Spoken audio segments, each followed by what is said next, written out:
Assalamualaikum guys, welcome to the platform of Concept Builder। अभी जनाब मैं आपको बताता चलूँ कि हमने लेक्चर कर लिए हैं 23 से 27 तक और अभी हम करने जा रहे हैं 28 और 29 को। मेरा ये इरादा था कि मैं 6-6, 8-8 लेक्चर को मतलब इकट्ठे करूँ।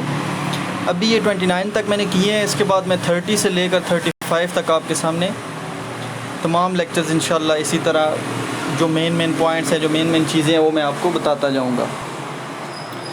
अभी मैं आपको बताता चलूँ ये लेक्चर 28 जो है ये फैक्टर एनालिटिक ट्रेड थ्योरी, ये कैटल की थ्योरी थी।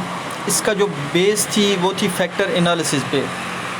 अच्छा, मैक्सिमम जो थे ना साइकोलॉजिस्ट, उन्होंने अपनी अपनी थ्योरी दी हैं पर्सनैलिटी के रिलेटेड, लेकिन जो सबसे कम्प्लेक्स और जो सबसे पेचीदा समझ लें या फिर आप समझ लें कि मैथमेटिकल फॉर्म में समझी जाने वाली जो थ्योरी है वो यही फैक्टर एनालिटिक ट्रेड थ्योरी समझी जाती है।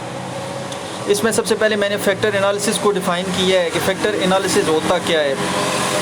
Basically factor analysis is used to identify factors that explain a variety of results on different test for example intelligence research form. अच्छा, इसमें ये बता रहा है कि एक बंदे की एक पर्सनैलिटी है, एक लाइफ गुजरी है, उसमें उसकी जो है ना कुछ फैक्टर्स इन्वॉल्व होंगे, ठीक है। उन फैक्टर्स की बुनियाद पे जो एनालिसिस किया जाता है, वो जो इम्पोर्टेंट फैक्टर होते हैं बंदे की पर्सनैलिटी को शो करते हैं, तो वही फैक्टर एनालिसिस कहलाता है। इसमें उसने बताई हैं 3 मेन चीज़ें, L data, Q data, T data. अच्छा, कहता है जब भी कोई हम किसी चीज़ का एनालिसिस करते हैं तो हमारे पास 3 चीज़ें होती हैं। एल से लाइफ रिकॉर्ड, क्यू से क्वेश्चनरी इन्फॉर्मेशन और टी से टेस्ट इन्फॉर्मेशन। ये 3 चीज़ें आपने पेपर के हवाले से भी माइंड में रखनी है। उसके बाद एक चीज़ है नेचर ऑफ पर्सनैलिटी। ये मैंने कुछ 2-3 पॉइंट्स लिए हैं इंटरनेट से और 2-3 आपके हैंड आउट से लेकर नेचर ऑफ पर्सनैलिटी को डिफ़ाइन किया है। Personality is dynamic growing thing different in each person. अभी पर्सनैलिटी देखा था हमने कि क्या है, ये एक ऐसी मतलब बंदे की लुक है, साइकोलॉजिकल, फिज़ोलॉजिकल, जिसमें तमाम चीज़ें आ जाती हैं, ठीक है।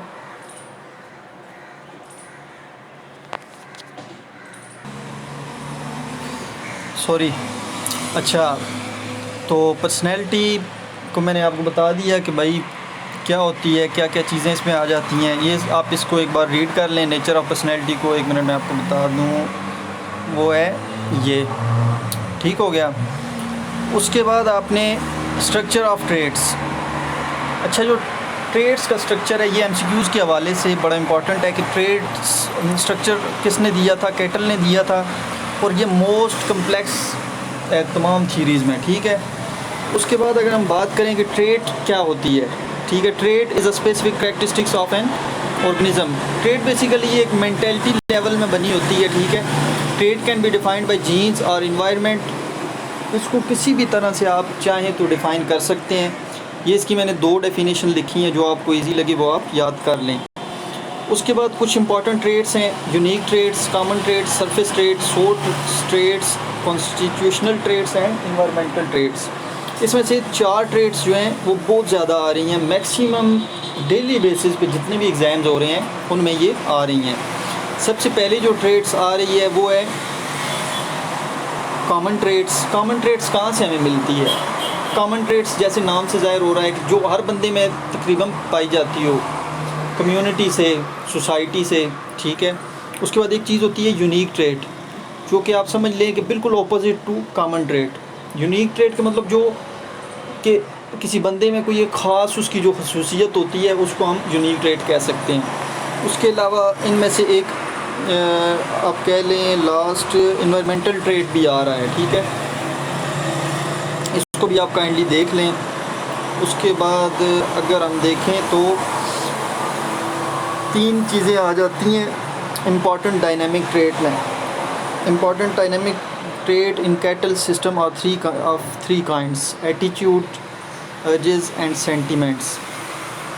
ये मैं डिस्क्रिप्शन में जो है ना अर्जेस, सेंटिमेंट्स, और बल्कि ये मैं आपको पूरी फाइल ही जो है ना डिस्क्रिप्शन में दे देता हूँ, आप इसको एक बार अच्छे से देख लें। Major sources of data about personality. जब भी आपने डेटा लेना है तो उसके कुछ सोर्सेज होंगे, या फिर कौन सा डेटा लेना है, किस तरह का लेना है, ये चीज़ भी आपसे एग्ज़ाम में पूछ सकता है। ये मैंने नीचे बता दी है। उसके बाद अगला चैप्टर स्टार्ट हो जाता है 29 फैक्टर एनालिटिक थ्योरी। ये 28 का ही कंटिन्यूएशन है, ठीक है। इसमें आ जाती हैं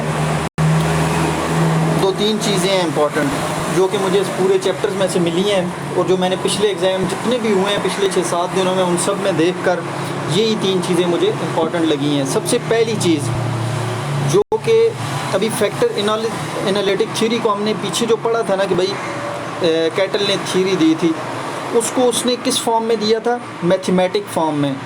अकॉर्डिंग टू कैटल पर्सनैलिटी, एक मतलब कि आर एक है पर्सन रिएक्शन, पर्सन का जो रिएक्शन होता है, पर्सनैलिटी जो होती है वो किसी चीज़ के ऊपर जब रिएक्ट करता है पर्सन, तो वो किस चीज़ की बुनियाद पर करता है, ठीक है। ये करता है जी 2 चीज़ों की फंक्शन की बुनियाद पर। पहली चीज़ है उसकी पर्सनैलिटी, दूसरी चीज़ है सिचुएशन। वो सिचुएशन को देखते हुए अपनी पर्सनैलिटी से जो कुछ भी मतलब वो करेगा, उसका रिएक्ट करेगा, वो ही पर्सन रिएक्शन होता है। इसी को उसने कैटल ने फैक्टर एनालिटिक थ्योरी का नाम दे दिया है। इसमें आपने ये चीज़ें देख लेनी है, मोस्ट इम्पॉर्टेंट, ठीक है। उसके बाद अगली चीज़ है जी डेवलपमेंट ऑफ पर्सनैलिटी।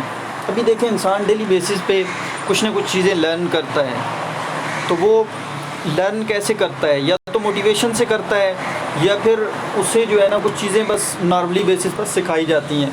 जैसे हमने पढ़ा था साइकोलॉजी 405 में, या पिछले कुछ लेक्चर्स में हमने लर्निंग के रिलेटेड पढ़ा था कि 2 बेसिक हमने 2 पढ़ी थी लर्निंग की कॉन्सेप्ट ना, एक क्लासिकल पढ़ी थी कंडीशनिंग, और एक पढ़ी थी ऑपरेंट।